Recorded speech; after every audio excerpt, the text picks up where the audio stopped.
عمل کا ہو جذبہ عطا یا الہی، گناہوں سے مجھے کو بچا یا الہی۔ الحمدللہ رب العالمین والصلاة والسلام علی سید المرسلین، اما بعد فاعوذ باللہ من الشیطان الرجیم، بسم اللہ الرحمن الرحیم۔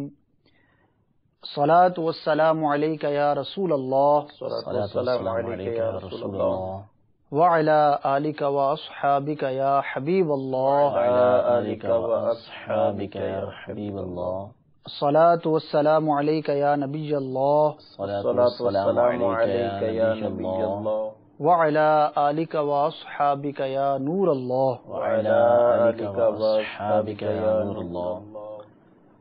روایت کا مفہوم ہے کہ جو کوئی خوش نصیب صبح اور شام 3 مرتبہ درود پاک پڑھے گا، اللہ تبارک و تعالی اس کے اس دن اور رات کے گناہوں کو بخش دے گا۔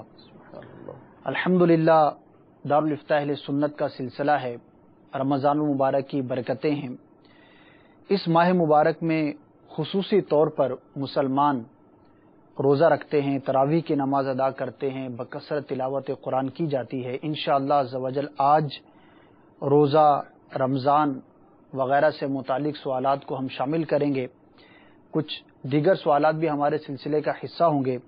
بہرحال اول تاخیر دیکھنے کی نیت کے ساتھ ہمارے ساتھ شامل رہیے، انشاءاللہ عز و جل آپ کے علم میں ضرور اضافہ ہوگا۔ حضور یہ ارشاد فرمائیے کہ روزہ کب فرض ہوا، نیز کیا ابتدا ہی سے روزے کی یہی صورت رہی یا پہلے کچھ اور صورت تھی؟ بسم اللہ الرحمن الرحیم۔ روزے کی فرضیت 10 شعبان المعظم سن 2 ہجری میں ہوئی کہ اس کا حکم جو نازل ہوا وہ اس تاریخ کو نازل ہوا، 10 شعبان المعظم سن 2 ہجری کو۔ روزہ ایک قدیم عبادت ہے کہ انبیاء کرام علیہ السلام جو سابقہ انبیاء تھے ان پر اور ان کی امتوں پر بھی روزہ فرض تھا، جیسا کہ قرآن مجید فرقان حمید میں سورہ بقرہ میں اللہ تبارک و تعالی نے ارشاد فرمایا، یا ایھا الذین آمنوا کتب علیکم الصیام کما کتب علی الذین من قبلکم لعلکم تتقون، اے ایمان والو تم پر روزے فرض کیے گئے جیسا کہ تم سے پہلے لوگوں پر بھی فرض کیے گئے تھے تاکہ تم پرہیزگاری حاصل کرو۔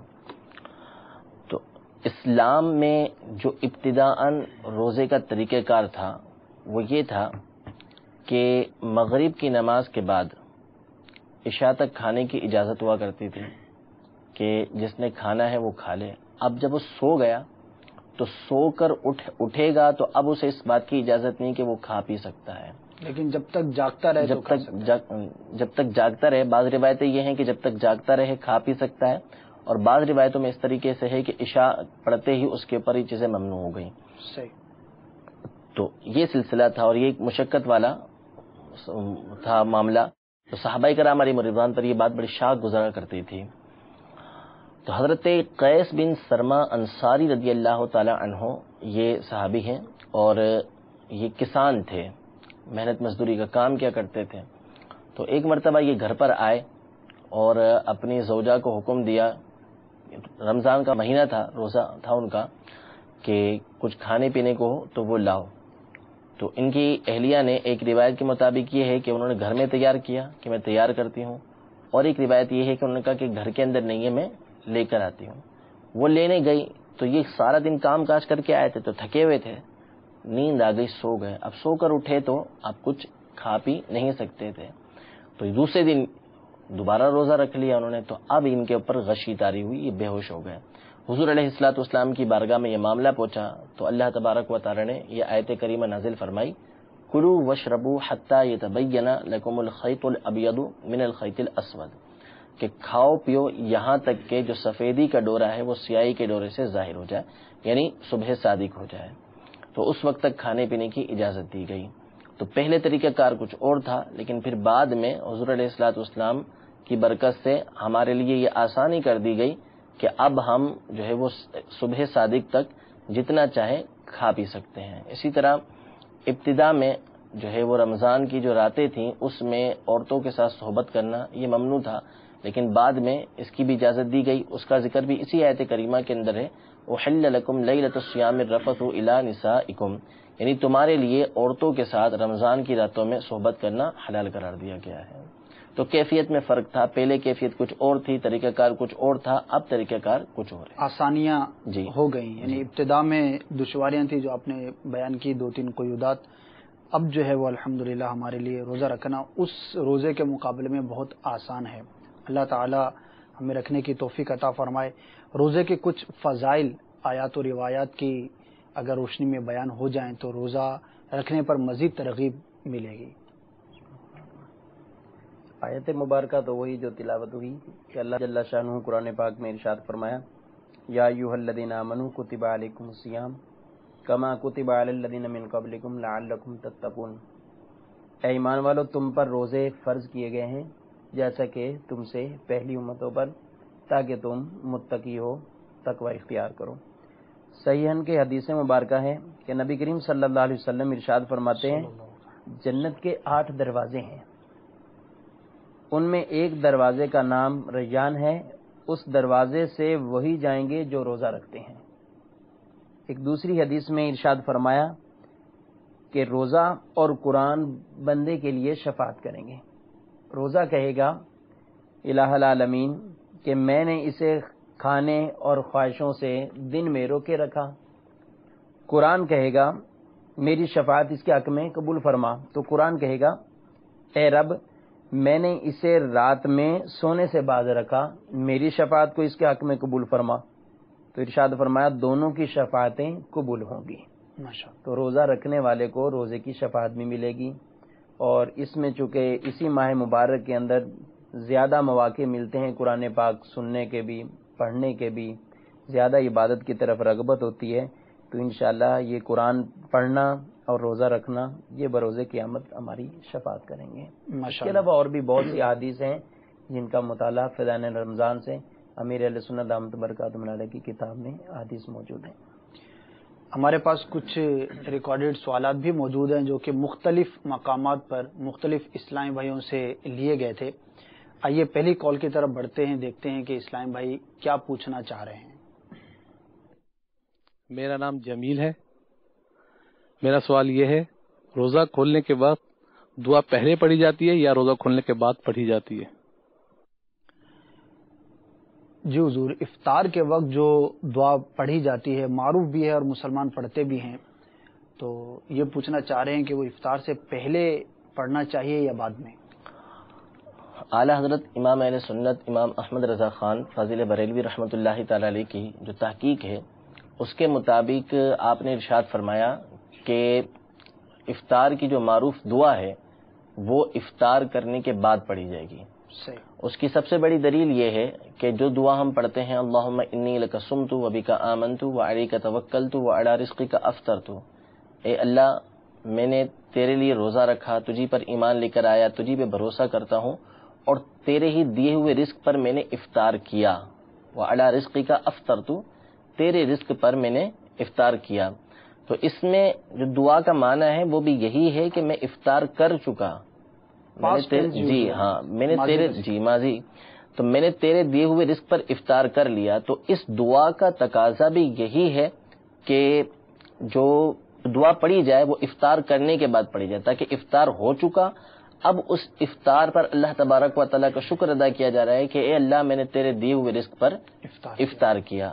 تو اعلیٰ حضرت امام اہل سنت امام احمد رضا خان فاضل بریلوی رحمۃ اللہ تعالی علیہ کا رسالہ ہے فتاوی رضویہ کی 10ویں جلد کے اندر العروس المعطار فی زمن دعوت الافطار، یعنی افطار کی دعا کس وقت پڑھی جائے گی اس بارے میں اعلیٰ حضرت نے پورا رسالہ تصنیف فرمایا اور احادیث طیبہ ذکر فرمائی کہ جن کی روشنی میں بالکل واضح ہوتا ہے کہ افطار کی دعا افطار کرنے کے بعد پڑھی جائے گی اور افطار سے پہلے یہ جو معروف دعا ہے ہماری بسم اللہ الرحمن الرحیم یا جو دیگر دعا ہیں وہ پڑھی جائیں گی. جزاک اللہ. امید ہے کہ آپ کو یہ اگر غلط فہمی تھی تو دور ہو گئی، کیونکہ عموماً یہ دیکھا گیا ہے کہ افطار کرنے سے پہلے لوگ یہ معروف دعا پڑھتے ہیں. تو امام اہل سنت کی تحقیق آپ نے سنی کہ وہ افطار کرنے، بھلے ایک کھجور کھائی آپ نے، پانی پیا، افطار ہو گیا، اب اس کے بعد آپ یہ دعا پڑھ لیجئے، انشاءاللہ عز و جل یہ اس کی جو برکتیں وہ بھی آپ کو ضرور ملیں گی. اگلی ریکارڈڈ کال کی طرف بڑھتے ہیں, دیکھتے ہیں کہ سائل کیا سوال کرتے ہیں. صلو علی الحبیب صلی اللہ تعالی. میرا نام عزیر ہے. میرا سوال یہ ہے کہ اگر روزے کی حالت میں غسل فرض ہو جائے تو ناک میں پانی چڑھانا جائز ہے یا نہیں؟ جی حضور, کیا فرماتے ہیں کہ اس کی حاجت درپیش ہو جاتی ہے. بہت سے لوگوں کے ذہن میں سوال ہوتا ہے کہ اب روزے کی حالت میں ناک میں کیسے پانی چڑھائیں. غسل اگر فرض ہو گیا ہے تو غسل کے جو فرائض ہیں ان کو پورا کیے بغیر غسل ادا نہیں ہوگا. صحیح. تو غسل کے مین فرائض جو ہیں جس میں کلی کرنا اور ناک میں پانی چڑھانا اور پورے جسم پر سر کے بالوں سے لے کر پاؤں تک جو ہے پانی بہانا, یہ غسل کے فرائض میں سے. عام طور پر لوگ یہ سمجھتے ہیں کہ روزے کی حالت میں جب غسل فرض ہوا تو اب کلی نہیں کریں گے, ناک میں پانی نہیں چڑھائیں گے, بکیاں نہا لیں گے, افطار کے بعد یہ دونوں جو ہیں وہ کام کریں گے. ایسا نہیں ہے. ہاں, روزے میں تھوڑا سا یہ احتیاط اس میں کریں گے کہ روزے کی حالت میں کلی کرنے میں گرگرا نہیں کریں گے اور ناک میں پانی چڑھاتے ہوئے مبالغہ نہیں کریں گے, یعنی زیادہ چڑھائیں گے نہیں, کھینچے نہیں کہ اوپر دماغ تک چلا جائے, کیونکہ اس سے روزہ جو ہے وہ ٹوٹنے کا کبھی امکان ہے کہ اوپر چلا جائے گا تو پھر روزہ ٹوٹ جائے گا. تو روزے کی حالت میں جب غسل کرنا ہوگا تو کلی کریں گے, اس طرح کہ گرگرا کیے بغیر بھی ممکن ہے پورے منہ کے اندر جو ہے وہ پانی پھیلانا. ویسے بھی وضو تو کرتے ہی ہیں. جی. یہ بھی بس ایک سوال ہے جو لوگوں کے ذہن میں ہے, ورنہ روزے کی حالت میں وضو تو تقریباً ہر شخص کرتا ہی ہے اور اس میں کلی بھی ہوتی ہے اور ناک میں پانی بھی چڑھانا ہوتا ہے. تو جیسے وضو میں کرتے ہیں ویسے غسل میں کر لیں. تو غسل میں ویسے کریں گے, بس یہ کہ مبالغہ نہیں کریں گے کہ پانی دماغ تک نہ چلے. وہ کلی جو وضو میں کرتے ہیں وہ پچ والی نہیں ہونی چاہیے. مقصد یہ ہے کہ اس میں اچھی طرح سے پورے منہ میں پانی گھمانا ہے اور زبان کی جو جڑ ہے وہاں تک پانی پہنچائیں گے, حلق کے نیچے پانی نہیں لے جانا, جیسا کہ فرمایا غرغرہ نہیں کرے. باقی کہ اچھی طریقے سے انہیں پانی ڈالنا ہے. اسی طرح ناک کے نرم حصے تک وہ پانی چڑھائے گا, مبالغہ نہیں کرے گا. جی. تو میرے مدنی چینل کے ناظرین, یہ جو ایک غلط بات عوام میں مشہور ہے, امید ہے کہ آپ کی جو ہے وہ اصلاح ہوئی ہوگی. اگر کسی کے ذہن کے اندر اس طرح کا وسوسہ تھا کہ اب میں روزے کی حالت میں ناک میں پانی کیسے چڑھاؤں, تو جس طرح سے چڑھانا ہے اس کی وضاحت ہو گئی. آئیے اگلی سوال کی طرف بڑھتے ہیں. صلو علی الحبیب. میرا نام سہیل رانا ہے. میرا یہ سوال ہے کہ روزے کی حالت میں کیا بیوی کا بوسہ لینا جائز ہے؟ جی حضور, روزے کے حالت میں بوسے کے بارے میں کیا حکم ہے؟ کہ روزے کی حالت میں اپنی زوجہ کا بوسہ لینا, اس کی دو صورتیں ہیں. ایک تو یہ ہے کہ بندہ بوسہ لے رہا ہے تو اسے اس بات کا امکان نہیں ہے اور ظن غالب ہے کہ اسے انزال نہیں ہوگا, انزال سے وہ مامون رہے گا, محفوظ رہے گا, تو اس صورت میں وہ بیوی کا بوسہ لے سکتا ہے, بلا کراہت جائز ہے. اور اگر اسے اس بات کا اندیشہ ہے کہ میں نے بیوی کا بوسہ لیا تو ہو سکتا ہے کہ مجھے انزال ہو جائے, یا بیوی کا بوسہ لینے کی وجہ سے خواہش اتنی بڑھے کہ میں جا کے صحبت میں پڑ جاؤں گا بیوی سے, ہم بستری کی نوبت آ جائے گی, تو اب اس صورت میں بوسہ لینا یہ مکروہ ہے. باقی یہ کہ اگر ایسی کنڈیشن نہیں ہے تو بوسہ لینا یہ درست ہے. حضور یہ ارشاد فرمائیے کہ روزے کی حالت میں مسواک کرنا جائز ہے یا نہیں, کیونکہ بعض اوقات مسواک کی لکڑی میں کڑواہٹ اتنی ہوتی ہے کہ وہ منہ میں محسوس ہوتی ہے, حلق میں بھی اس کا ذائقہ بعض اوقات محسوس ہوتا ہے. تو کیا روزے کی حالت میں مسواک کر سکتے ہیں؟ جی ہاں, روزے کی حالت میں مسواک کرنے کی جو ہے وہ ممانعت نہیں ہے, کر سکتے ہیں. اب اس میں کوئی فرق نہیں ہے کہ صبح کے ٹائم یا افطاری کے بالکل قریب جو ہیں وہ عصر کی نماز پڑھنے کے لیے وضو کر رہے ہیں تو اس وقت مسواک کر رہے ہیں, چاہے صبح کریں یا شام میں کریں, مسواک کرنے کی کوئی کسی طرح کی ممانعت نہیں ہے. بقیہ اپنی احتیاط کریں کہ مسواک کا کوئی بھی ریشہ وغیرہ جو ہے وہ حلق کی طرف جو ہے وہ نہ جائے. اور صفائی تو ضروری ہے کیونکہ مسواک اس کا اہتمام ضروری کرنا, کیونکہ عموماً ہمارے ہاں رمضان شریف میں جو ہے وہ پکوڑوں کا یا دیگر یہ چیزیں کھائی جاتی ہیں, اور اگر صفائی نہیں ہوگی تو پھر بدبو پیدا ہوگی یا بدبو, اور مسجدوں میں بہت زیادہ آنا جانا ہوتا ہے, تو اس وجہ سے بسا اوقات ایسا ہوگا کہ اگر زیادہ بدبو کا معاملات پیش آئے تو پھر نماز پڑھنا اور پھر مسجد میں اس کا آنا یہ سب ممانعت کی طرف چلی جائیں گی. صحیح, جزاک اللہ. آئیے اگلے سوال کی طرف بڑھتے ہیں. صلو علی الحبیب صلی اللہ تعالی علی محمد. میرا نام شکیل بلوچ ہے. میرا سوال یہ ہے کہ سحری کھانے کا تعلق اذان سے ہے یا نہیں ہے؟ جی حضور، سحری کا تعلق اذان سے ہے یا نہیں؟ کیونکہ بہت سارے لوگوں کو دیکھا گیا ہے، بلکہ شاید غالب اکثریت کہا جائے تو غلط نہ ہوگا، کہ وہ سحری جو ختم کرتے ہیں کھانا وہ اذان کے مطابق کرتے ہیں. تو کیا یہ درست ہے یا اس کے اندر کچھ اصلاح کی حاجت ہے؟ بالکل، اس میں کافی اصلاح کی حاجت ہے کہ سحری کا جو تعلق ہے وہ وقت کے ساتھ ہے، کہ جب صبح صادق ہو گئی تو اب سحری کا وقت ختم ہو گیا، اذان ہو یا نہ ہو. صحیح. تو اب اگر تو اذان صبح صادق کے فوری بعد ہوئی ہے، یعنی جیسے صبح صادق ہوئی اور اذان کہہ دی مؤذن نے، تو ٹھیک ہے، اس کا روزہ صحیح برقرار رہا. لیکن عمومی طور پہ ہماری مساجد کا جو رواج ہے وہ یہی ہوتا ہے کہ وہ کچھ دیر کے بعد اذان کہتے ہیں، اور عمومی طور پہ ہمارے یہاں پر سحری کے بند ہونے کے وقت سائرن بجایا جاتا ہے. سائرن ہوتا ہے، سائرن کے بعد پھر اذان ہوتی ہے. تو سحری کا ان معنوں میں اذان سے کوئی تعلق نہیں. سحری کا جو تعلق ہے وہ وقت کے ساتھ ہے، کہ جب وقت ختم ہو گیا، صبح صادق شروع ہو گئی، تو آپ نے کھانا پینا ختم کر دینا ہے.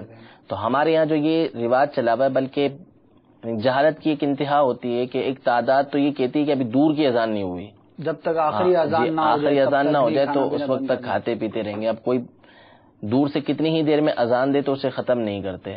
تو ایسا نہیں ہے، بلکہ سحری ختم کرنے کا معاملہ ہو یا روزہ کھولنے کا معاملہ ہو، جب روزہ افطار کریں گے تو اس کا تعلق بھی اذان کے ساتھ نہیں ہے، اس کا تعلق بھی وقت کے ساتھ ہے، اور سحری کے ختم کرنے کا تعلق بھی وقت کے ساتھ ہے. اذان سے ان معنوں میں اس کا کوئی تعلق نہیں ہے.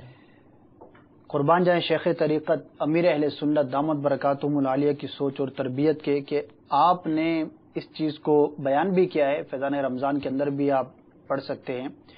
اور جو فیضان مدینہ کا معمول ہے یا جو امیر سنت کی تربیت ہے، وہ کچھ دیر پہلے ہی سحری کے کھانے پینے کا کہہ دیا جاتا ہے، اعلان ہوتا ہے. مدنی چینل پر بھی آپ نے دیکھا ہوگا کہ سحری کا وقت مثال کے طور پر 5:26 پر ختم ہو رہا ہے بالفرض کہیں پر، تو اب وہ 1-2 منٹ پہلے ہی اعلان کر دیا جائے کہ سحری کا وقت ختم ہونے والا ہے، کھانا پینا بند کر دیجئے. یہ کب ضروری ہے کہ ہم آخری سیکنڈ تک کھاتے ہی رہیں؟ بعض لوگوں کو دیکھا ہے کہ وہ پانی بھر کے رکھا ہوتا ہے کہ بس جیسے ہی آخری منٹ شروع ہوگا تو آخری گلاس چڑھائیں گے. اب اس سے کوئی آپ میں اتنی قوت تھوڑی آ جائے گی، اور یہ بہت زیادہ خطرناک بھی ہو سکتا ہے کہ اگر بالفرض گھڑی آپ کی آگے پیچھے ہوئی یا کوئی اور معاملہ ہوا تو اب اتنا بالکل کلوز جا کے آپ ختم کر رہے ہیں، تو یہ درست نہیں. اور یہ بات بھی آپ نے سنی، بہت بڑی واقعی غلطی ہے کہ اذان کا انتظار کرتے ہیں. بعض لوگ یہ سوچتے ہیں کہ اذان جب تک ختم نہیں ہوگی تب تک کھا پی سکتے ہیں، اور بعض لوگ جو ہے وہ اس سے بھی زیادہ جہالت کا شکار ہوتے ہیں کہ جب تک شہر کی یا گاؤں کی آخری اذان شروع نہ ہو جائے تب تک وہ کھاتے پیتے رہتے ہیں. تو سحری کا جو تعلق ہے ختم کرنے کا، کھانے پینے سے رکنے کا، وہ وقت کے ساتھ ہے. اپنی گھڑیوں کو آپ درست رکھیے، اور درست جو اوقات کا کیلنڈر ہو اس کے مطابق آپ احتیاطاً کچھ دیر پہلے ہی کھانا پینا بند کر دیجئے، تاکہ آپ کا روزہ جو ہے وہ برقرار رہ سکے، درست طور پر آپ روزہ جو ہے وہ رکھنے میں کامیاب ہو سکیں. بعض اوقات رمضان میں بندہ بیمار بھی ہو جاتا ہے، اور ڈاکٹر سے رجوع کیا تو ڈاکٹر نے کہا کہ آپ روزہ مت رکھیے. تو اب مریض کے لیے کیا حکم ہے کہ کیا وہ روزہ رکھے یا اس کو چھوڑ دے، کیا کرے؟ دیکھیں، معمولی مرض پر تو روزہ چھوڑنے کا اختیار نہیں ہے، کہ اس کو بخار چڑھ گیا یا اس کے سر میں درد ہو گیا تو اس وجہ سے اس نے روزہ چھوڑ دیا، اور ایک عام سے ڈاکٹر نے اسے کہہ دیا کہ بھئی آپ نہیں رکھے روزہ، آپ کے لیے مضر ہے. تو اس چیز کی تو اجازت نہیں ہے کہ وہ ان کے کہنے پر، ایک عام سے ڈاکٹر کے کہنے پر وہ چھوڑ دیتا ہے.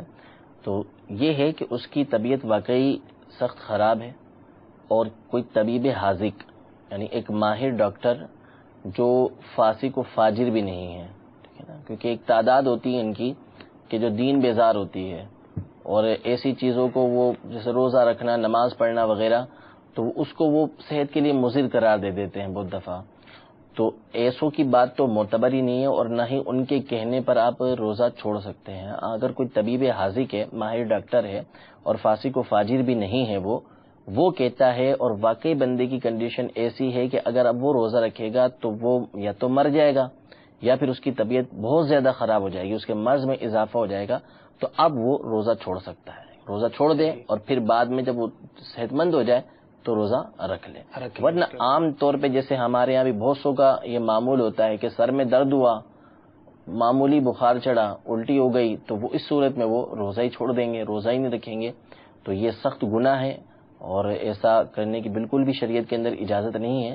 اگر ایسا کیا ہے تو اس روزے کو تو رکھنا ہی رکھنا ہے، ساتھ میں توبہ بھی لازم ہے اس کے اوپر. جزاک اللہ.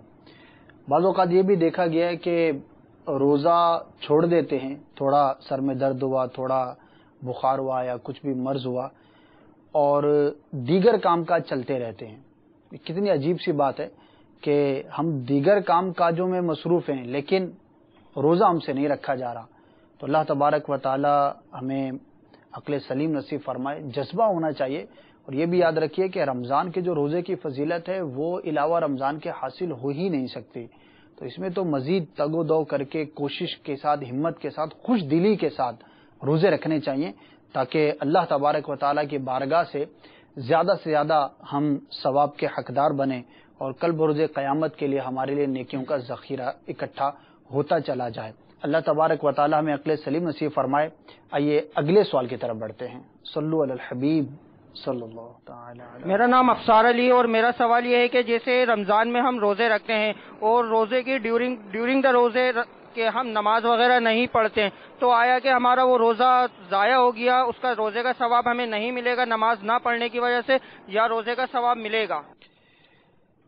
یہ بھی ایک مرض عام ہے کہ بعض اوقات مصروفیت کی وجہ سے یا کسی بھی وجہ سے روزہ تو رکھ لیتے ہیں لیکن نماز قضا کر دیتے، نماز نہیں پڑھتے. تو کیا فرمائیں گے، کیا روزے کا ثواب ملے گا یا نہیں؟ یہ روزہ فرض ہے، نماز بھی فرض ہے. صحیح. اور نماز صرف رمضان المبارک میں نہیں بلکہ ہمیشہ فرض ہے. پورے سال کے اندر نماز جو ہے وہ 5 نمازیں بالغ مسلمان پر فرض ہیں، اس پڑھی جاتی ہیں اور اس کو پڑھنے کا حکم ہے. بلا عذر شرعی جو ہے وہ ان میں سے کسی کو بھی ترک کرنے کی اجازت نہیں ہے. اب روزے پہ کسی نے روزہ رکھ لیا اور نماز نہ پڑھی، نماز نہ پڑھنے کا اس کو ضرور گناہ ملے گا. وہ سخت گناہ گار ہے، اپنے آپ کو جہنم کا حقدار بنا رہا ہے. تو اس کو اس گناہ سے توبہ کرنی چاہیے. جو نمازیں قضا کی ہیں ان کی قضا بھی کرے اور آئندہ جو ہے وہ پکا ارادہ کرے کہ وہ نمازیں پڑھے گا. البتہ روزے کا فرض پہ اس نے عمل کیا ہے تو اس کا ثواب اس وجہ سے ثواب اس کا ضائع نہیں ہوگا، ثواب ملے گا. لیکن جو روزے کی روحانیت ہے وہ اس کو نہیں ملے گی کہ روزہ اس نے رکھا اور اس کے ساتھ دیگر عبادات کو اس نے ترک کیا. حضور بعض لوگ کھیل کود میں مصروف ہوتے ہیں، معاذ اللہ فلمیں ڈرامے تک دیکھتے ہیں، روزے کی حالت میں ٹائم پاس کے نام پر یا کسی بھی ایسی سینس کی وجہ سے وہ کسی ایسی مشغولیت کے اندر جو ہے وہ مصروف ہو جاتے ہیں. تو ایسوں کے بارے میں کیا شریعت کہتی ہے؟ ایک حدیث پاک کا خلاصہ یہ ہے کہ جس شخص نے روزہ رکھا اور پھر وہ گناہ سے باز نہ رہا، جھوٹ وغیرہ سے باز نہ رہا، تو اس کے کھانے پینے سے رک جانے کی، اس کے بھوکا پیاسا رہنے کی اللہ تعالیٰ کو کوئی حاجت نہیں ہے. تو روزے کا مقصد جو قرآن مجید فرقان حمید میں بیان کیا گیا کہ تم پر اور تم سے پہلے لوگوں پر روزے فرض کیے گئے، تو اس کی وجہ ہے لعلکم تتقون، تمہیں پرہیزگاری حاصل ہو، تقوی حاصل ہو. تو اب اگر روزہ رکھ کر بھی بندہ برے کاموں کے اندر مشغول ہے، کھیل کود میں مشغول ہے، وہ کھیل کود کے جس کو شریعت نے ناجائز قرار دیا ہے، یا نعوذ باللہ فلمیں ڈرامے وہ دیکھ رہا ہے، یا دیگر جو ہے وہ برے کام وہ کر رہا ہے، تو پھر روزے کا جو اصل مقصود ہے، جس مقصد کے لیے روزہ رکھا گیا، وہ مقصد سارا کا سارا فوت ہو گیا. تو جو شخص روزہ رکھنے کے باوجود اس طرح کے معاملات کرتا ہے تو نعوذ باللہ اس کے اوپر سخت وعیدیں بھی ہیں، اور اس کے اوپر حکایات بھی امیر علیہ سنت نے اپنی تصنیف میں فیضان رمضان کے اندر ذکر فرمائی ہیں کہ حضرت علی رضی اللہ عنہ نے ایک شخص کو دیکھا کہ وہ رمضان میں گناہ کرتا تھا، روزے رکھتا تھا دن میں لیکن ساتھ میں گناہ کرتا تھا، تو وہ آگ کے اندر جل رہا تھا. تو رمضان ہو یا غیر رمضان ہو، ہر وقت ہمیں ایسے کاموں سے کہ جو اللہ تبارک و تعالیٰ کی نافرمانی والے ہیں ان سے بچنا چاہیے. دوسری بات یہ کہ گناہ جو ہوتے ہیں، جس طرح یہ ہوتا ہے کہ ثواب کے معاملات بعض مہینوں میں بعض جگہوں پہ جا کے بڑھ جاتے ہیں. جیسے مکہ مکرمہ کے اندر ایک نیکی کی تو اس میں لاکھ نیکیوں کا ثواب ملتا ہے. بعض جو ہے وہ ایام ہوتے ہیں کہ ان میں نیکیوں کا ثواب بڑھ جاتا ہے. جیسے رمضان کے اندر نفل کا ثواب فرض کے برابر ہو جاتا ہے، فرض کا 70 گنا ہو جاتا ہے. تو اسی طرح ان مہینوں میں اور ان جگہوں کے اندر گناہ کی جو اللہ تبارک و تعالیٰ کی بارگاہ میں اس کی جو وعیدیں ہوتی ہیں اور جو سزائیں ہوتی ہیں اس کے اوپر، اس میں شدت میں اضافہ ہو جاتا ہے. تو ان مہینوں کے اندر گناہ کر کے جبکہ اللہ تبارک و تعالیٰ کی خاص رحمتیں برکتیں نازل ہو رہی ہیں، اس کے انعامات ہو رہے ہیں، اس کا مطلب ہے کہ اب اللہ تبارک و تعالیٰ کے انعامات کی طرف توجہ نہیں کر رہے، اس کے عذاب کی طرف جا رہے ہیں. تو ان مہینوں کے اندر گناہ کرنے سے اس کی شدت میں اضافہ ہو جاتا ہے. تو نعوذ باللہ جو شخص ٹائم پاس کے نام پر یا کسی اور وجہ سے فلمیں دیکھتا ہے، تو عام مہینوں کے اندر، عام دنوں کے اندر فلمیں دیکھنے کا جو گناہ ہے اس سے زیادہ گناہ اس مہینے کے اندر اسے ملتا ہے. تو بچنا ضروری ہے. جزاک اللہ. امید ہے کہ میرے مدنی چینل کے ناظرین، اگر آپ میں سے بھی کوئی اس طرح کے معاملات کے اندر مشغول تھا، اب موضوع نہیں ورنہ کون کون سے کھیل ناجائز ہیں، کون کون سے فضول کے حکم میں ہیں. بہرحال کھیل کود ہے، فضول کام سے بھی ہمیں بچنا ہے، اپنے آپ کو بچانا ہے، اور ناجائز اور گناہ تو پھر گناہ ہے. اللہ تبارک و تعالی ہماری حفاظت فرمائے اور اس ماہ مبارک کی زیادہ سے زیادہ برکتیں حاصل کرنے کی ہمیں توفیق عطا فرمائے. اگلے سوال کی طرف بڑھتے ہیں. صلو علی الحبیب صلی اللہ علیہ وسلم. السلام علیکم، میرا نام عبد القادر ہے. میرا سوال یہ ہے کہ اکثر لوگ رمضان المبارک میں شادی نہیں کرتے، رمضان المبارک میں شادی کرنا کیسا ہے؟ جی حضور، رمضان المبارک میں شادی کرنا کیا جائز ہے؟ کیونکہ واقعی یہ دیکھا ہے ہمارے معاشرے کے اندر کہ رمضان میں شادی نہیں کرتے. شادی کرنے کی ممانعت نہیں ہے، رمضان المبارک میں بھی شادی ہو سکتی ہے، اور جو نہیں کی جاتی اس کی کیا وجہ ہے؟ اب یہ مختلف ہو سکتا ہے اپنی مصروفیات کی وجہ سے، کیونکہ عام دنوں میں، عام مہینے کے اندر جو ہماری مصروفیات ہوتی ہیں، یا شادی کی جو رسومات ہوتی ہیں، کیونکہ یہ بھی تو ایک بہت ہے نا کہ شادی کی رسومات، شادی کی دعوتیں عموماً رات میں 12 بجے تک جو ہے نا یہ اہتمام رہتے ہیں. تو رمضان میں چونکہ دن بھر روزے کی حالت میں، پھر تراویح کے اندر مصروفیت، ان معاملات کی وجہ سے ہو سکتا ہے کہ شادی نہ کرتے ہوں. بہرحال شرعن ممانعت نہیں ہے. شرعن ممانعت نہیں ہے. اگلی کال کی طرف بڑھتے ہیں. صلو علی الحبیب صلی اللہ تعالی. السلام علیکم، میرا نام عنایت علی ندیم ہے. میرا سوال یہ ہے، اکثر لوگ یہ کہتے ہیں کہ آگ سے پکی ہوئی چیز سے روزہ کھولنا حرام ہے، تو میرا یہ سوال ہے علماء کرام سے کہ اس بات میں کہاں تک صداقت ہے؟ جی حضور، کیا فرمائیں گے ہمارے سائل محترم نے جو سوال کیا؟ اس کی تو کوئی حقیقت نہیں ہے. آگ سے پکی ہوئی چیز ہو یا کوئی اور چیز ہو، روزہ افطار کرنا حلال چیز کے ساتھ ٹھیک ہے، جائز ہے. چاہے وہ آگ پہ پکا کے کریں، روٹی کھائیں، سالن کھائیں، کھجور سے افطار کریں یا پانی سے افطار کریں، تمام چیزیں جائز ہیں. ایسی کوئی بات نہیں ہے، اور عام طور پہ لوگوں میں اس کا رواج بھی نہیں ہے، ذہن بھی کسی کا نہیں ہوتا. ہو سکتا ہے کہ کسی مخصوص جگہ پر ایسا ہو، تو اس کی کوئی حقیقت نہیں ہے. آگ سے پکی ہوئی چیز سے بھی افطار کیا جا سکتا ہے. البتہ جو طریقہ کار ہے اور جو ثابت ہے وہ یہ ہے کہ پانی سے افطار کیا جائے یا کھجور کے ساتھ افطار کیا جائے. باقی یہ کہ آگ سے پکی ہوئی چیز کے ساتھ افطار کرنے میں کوئی حرج نہیں ہے، جائز ہے. تو میٹھے اور پیارے اسلام بھائیوں، مدنی چینل کے ناظرین، الحمدللہ آپ نے ہمارے چند سوالات اور اس کے جوابات سننے اور کچھ مدنی پھول بھی ضمن میں آپ کو پیش کیے گئے. اللہ تبارک و تعالی ہمیں ان کے مطابق عمل کرنے کی توفیق عطا فرمائے اور رمضان المبارک کی زیادہ سے زیادہ برکتیں حاصل کرنے کی توفیق عطا فرمائے، جذبہ بھی نصیب فرمائے.